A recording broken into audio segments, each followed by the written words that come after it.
वैशाख मास की कथा। किसी समय वंग देश में हेमकांत नाम से एक राजा थे।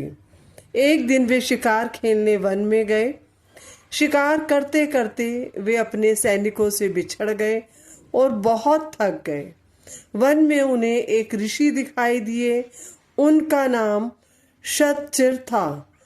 ऋषि उस समय समाधि में थे, इसीलिए उन्होंने राजा के प्रश्नों का उत्तर नहीं दिया।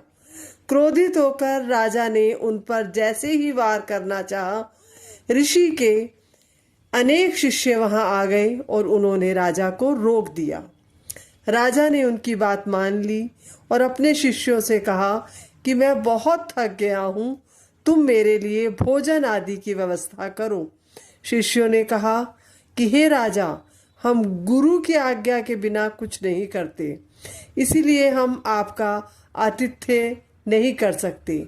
शिष्यों के ऐसा कहने पर राजा को क्रोध आ गया और वे वाण चलाने लगे। राजा के वाणों से कई शिष्य मारे गए।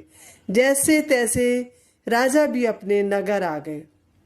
जब उन्होंने ये बात अपने पिता को बताई तो उन्होंने राजा को ही देश निकाला दे दिया। राजा साधारण रूप में वन वन भटकते रहे। इस तरह 28 साल बीत गए। एक दिन वैशाख मास में महामुनि त्रित जंगल से गुजर रहे थे। तभी भूख प्यास से व्याकुल होकर वह बेहोश होकर गिर पड़े। हेमकांत ने उन्हें देख लिया और पानी आदि की व्यवस्था की। हेमकांत ने ऐसा करने से उनके पाप कर्म नष्ट हो गए। अंत समय में यमदूत जब हेमकांत के प्राण लेने आए तो वह भगवान विष्णु का ध्यान करने लगा।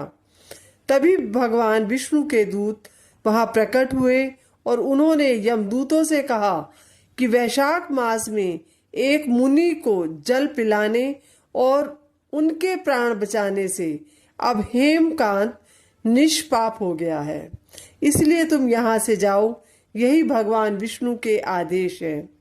इसके बाद जैसे ही भगवान विष्णु के दूत ने हेमकांत को स्पर्श किया तो वह पहले की तरह स्वस्थ और युवा हो गए। भगवान विष्णु के दूत ही हेमकांत को उनके महल लेकर गए और उनके पिता को पूरी बात बताई।